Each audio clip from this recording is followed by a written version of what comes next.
आज है 4 जनवरी और हम शुरू करते हैं आज के करंट अफेयर्स। पहला है गान गाई फेस्टिवल। ये मणिपुर में मनाया जाता है जलिया रोंग कम्युनिटी द्वारा। ठीक है, इसमें ये अपना जो culture, music, dance, spiritual rituals हैं उसको सेलिब्रेट करते हैं। ठीक है, उसके बाद एनटीपीसी और गुजरात गैस लिमिटेड ने इंडिया का पहला green hydrogen blending project launch किया है सूरत में। ठीक है, H2NG मतलब H2 मतलब हाइड्रोजन, NG मतलब नेचुरल गैस, ये वहाँ के हाउस होल्ड्स को सप्लाई किया जाएगा और इसमें जो हाइड्रोजन बनाई जाएगी वो पानी के इलेक्ट्रोलाइसिस से बनाई जाएगी। ठीक है, फिर है रानी वेलु नचियार। इनका जन्म 1730 में हुआ था रामनाथपुरम तमिलनाडु में। ये भारत की पहली रानी थी जिन्होंने ब्रिटिश के खिलाफ लड़ाई लड़ी थी और ये जीती भी थी। ठीक है, सिपाही मिलिट्री से पहले, सिपाही मिलिट्री मतलब 1857 की जो लड़ाई हुई थी उसके पहले। ठीक है, इनकी शादी जो शिवगंगई के राजा थे उनसे हुई थी और उनको बाद में ब्रिटिश ने मार दिया था एक लड़ाई में। तो उसके बाद से इन्होंने ही अगले मोर्चा संभाला था। ये शस्त्र और शास्त्र दोनों में निपुण थी। ठीक है, फिर है domestic systemically important bank. India में 3 हैं D SIBs: state bank of India, ICICI bank और एचडीएफसी बैंक, जिनको आरबीआई लिस्ट करती है as a domestic systemically important bank. ये लिस्ट 2015 से शुरू की गई है।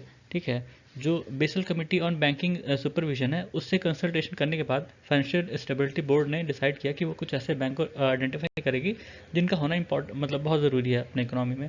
इन जो डीसिप्स हैं इनको इनका मतलब होता है टू बिग टू फेल। मतलब अगर ये बैंक फेल कर जाएं तो चांसेस होते हैं कि इकोनॉमी कोलैप्स कर जाएगी, इंडिया की इकोनॉमी कोलैप्स कर जाएगी ऐसे ये बड़े बैंक फेल कर जाएंगे। ठीक है, फिर है प्रिंसिपल ऑफ कलेक्टिव रिस्पॉन्सिबिलिटी। ये प्रिंसिपल जो है डेमोक्रेसी में इस्तेमाल होता है। नॉर्मली जो पार्लियामेंट्री डेमोक्रेसीज होती हैं उसमें इस्तेमाल किया जाता है। अपने यहाँ आर्टिकल 74 में इसका मेंशन है, जिसमें कहा गया कि जो काउंसिल ऑफ मिनिस्टर हैं वो लोकसभा पे कलेक्टिवली रिस्पॉन्सिबल है। मतलब अगर किसी भी एक मिनिस्टर के खिलाफ नो कॉन्फिडेंस आया तो सारे मिनिस्टर को रिज़ाइन करना होगा, मतलब पूरी पूरी कैबिनेट को ही रिज़ाइन करना होगा। ठीक है, और जो कैबिनेट का डिसीजन होता है वो सारे ही मिनिस्टर पर बाइंडिंग होता है। ऐसा नहीं है कि जो उनकी कैबिनेट की मीटिंग होती है उसमें वो कह सकते हैं कि वो उस डिसीजन के खिलाफ हैं या है उसके साथ हैं, लेकिन जब बाहर आते हैं तो उनको वो जो भी कैबिनेट ने डिसीजन लिया है उसको वो सपोर्ट करना ही होगा। ठीक है, अगर नहीं सपोर्ट करते हैं तो उनको रिजिग्नेशन देना होगा। ऐसे केसेस हो चुके हैं, जैसे बी आर अम्बेडकर जी ने रिज़ाइन किया था जब हिंदू कोड बिल आया था 1953 में, क्योंकि वो कैबिनेट के डिसीजन से खुश नहीं थे। फिर Asian Pacific postal union. India ने इसका इलेक्शन अभी जीता। 13 कांग्रेस हुई थी बैंकॉक में इसकी। ठीक है, उसमें इसका इलेक्शन हुआ था और जीता, तो इंडिया इसका चेयरमैन या जो प्रेसिडेंट होता है वो बनेगा।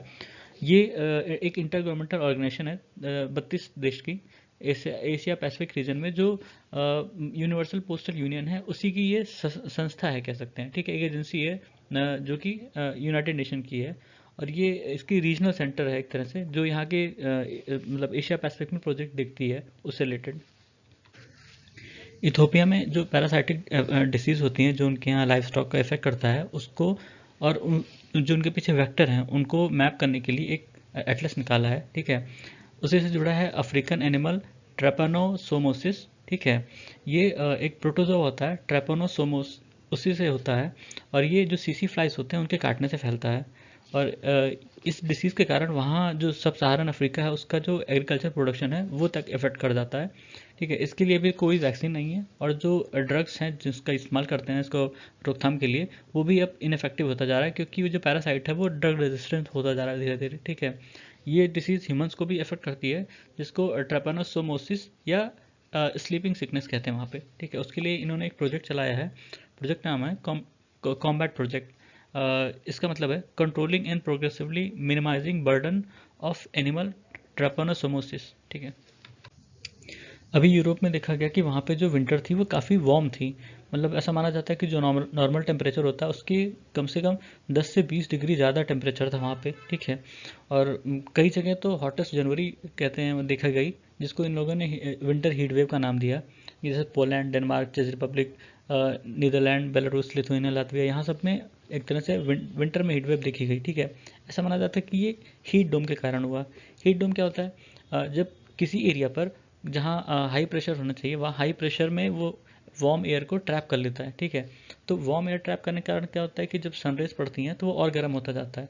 जितना दिन वो वार्म एयर ट्रैप रहेगी उतना और वो गर्म होता जाएगा। ठीक है, बाद में क्या होता है वो जो एयर मास है वो सिंक करता है जब वो सिंक करेगा तो उस जगह का जो है वो जगह और ज़्यादा ड्रायर हो जाएगी और वहाँ उस एरिया का टेम्परेचर और बढ़ जाएगा। हीट डोम का फॉर्मेशन जो है वो जेट स्ट्रीम के बिहेवियर से रिलेटेड है। ठीक है, ये जेट स्ट्रीम जो है ये वेव लाइक पैटर्न में घूमती हैं और ये नॉर्थ टू साउथ रीजन में जाती हैं। ठीक है, पहले नॉर्थ से साउथ आएंगी, फिर साउथ से नॉर्थ चली जाएंगी। पर जब इनका वेव जो है वो बड़ा होता जाता है तो ये धीमे मूव करती हैं। ठीक है, इसी के कारण जो है हीट डोम है वो उत्पन्न होते हैं जब ये स्लो हो जाती हैं या कभी कभी एकदम स्टेशनरी हो जाती हैं। ठीक है, फिर एक कालसा बंदूरी नारा प्रोजेक्ट, ये कर्नाटका का प्रोजेक्ट है। उनके जो वाटर स्ट्रेस एरिया है वहाँ पे पानी पहुँचाने के लिए। ठीक है, कालसा बंदूरी जो है वो ट्रिब्यूटरीज है महादाई रिवर की। महादाई रिवर जो है वो भीमगढ़ वाइल्ड लाइफ सेंचुरी में ओरिजिनेट होती है, जो कि बेलगावी डिस्ट्रिक्ट में है कर्नाटका में, और गोवा से होते हुए अरबियन सी में गिरती है। ठीक है, फिर है डायबैक डिसीज़। ये डिसीज़ जो है वो नीम के पेड़ को अफेक्ट करती है। अभी तेलंगाना में देखने को मिली है, सबसे पहले उत्तराखंड में देखने को मिली थी, बाद में 2019 में तेलंगाना में नोटिस की गई थी। ठीक है, ये एक फंगी के कारण होता है, इसको कहते हैं फोम्फिस आज़ादी रश्ती। ठीक है, ये उसके जो लीव्स, ट्विग्स और इन्फ्लोरेंस होते हैं उनके अफेक्ट करता है, उनके फ्रूट को भी अफेक्ट करता है। ठीक है, और ये दो तरह के थ्रेट जो है आइडेंटिफाई किए गए हैं, ट्विग ब्लाइट और डायबैक डिसीज़ तेलंगाना में, और इसके सिम्टम्स जो हैं वो रेनी सीजन से लेके विंटर सीजन में देखने को मिलते हैं।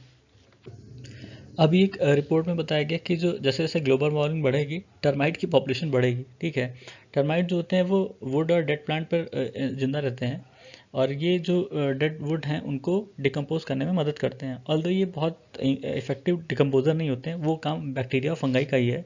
ठीक है, लेकिन कहा गया कि जैसे जैसे टेम्परेचर बढ़ेगा, मान लीजिए कि 10 डिग्री टेम्परेचर बढ़ा, तो ये जो टर्माइट की पॉपुलेशन वो 7 गुना बढ़ जाएगी। फिर है south Asian black carbon aerosols. ऐसा माना जाता है कि जो south Asian black carbon aerosols हैं वो तिब्बतियन प्लेटू पर जमने वाली बर्फ़ को डायरेक्टली इनडायरेक्टली अफेक्ट करते हैं, क्योंकि जो साउथ एशियन मानसून रीजन से वाटर वेपर ट्रांसपोर्ट होता है उसको ये अफेक्ट करते हैं। फॉसिल फ्यूल और बायोमास के इनकम्प्लीट कंबशन से ये कार्बन एरोसोल उत्पन्न होते हैं और ये जो लाइट होती है, सनलाइट होती है, उसको एब्जॉर्ब करते हैं। ठीक है, क्योंकि साउथ एशियन रीजन में ज़्यादातर जो है फॉसिल फ्यूल वगैरह इस्तेमाल होता है, इसलिए यहाँ बहुत ज़्यादा ब्लैक कार्बन एरोसोल जनरेट होते हैं। ठीक है, और ये ट्रांसपोर्ट होके हिमालय के उस पार भी जाते हैं और तिब्बतन प्लेटू में भी सेटल होते हैं, क्योंकि ये जो है सनलाइट को एब्जॉर्व करते हैं। जब ये बर्फ़ पर पड़ते हैं, बर्फ़ जो होती है वो क्या कहते हैं, एक तरह से एल्बिडो एल्बिडो सर्फेसेज हैं। एल्बिडो मतलब होता है जो सनलाइट को रिफ्लेक्ट करते हैं एक तरह से। ठीक है, लेकिन जब ये ब्लैक कार्बन उस पर जम जाते हैं तो वो रिफ्लेक्ट नहीं कर पाते हैं और ये उनकी मेल्टिंग का एक कारण भी है, क्योंकि ये एक तो वो रिफ्लेक्ट नहीं कर पा रहे हैं, ऊपर से ये एब्जॉर्ब भी करते हैं। ठीक है, तो वो उस बर्फ़ को जो वहाँ पे आइस ग्लेशियर्स हैं उनको मेल्ट कर रहे हैं, क्योंकि ये जो ब्लैक कार्बन एरोसोल्स हैं ये मिडिल और अपर एटमॉस्फेयर को गर्म करते हैं, तो जो कन्वेक्टिव एक्टिविटी होती है साउथ एशियन रीजन में वो बढ़ जाती है। इसके कारण से क्या होता है, जो वाटर वेपर है वो साउथ एशियन रीजन की तरफ कन्वर्ज होने लगता है।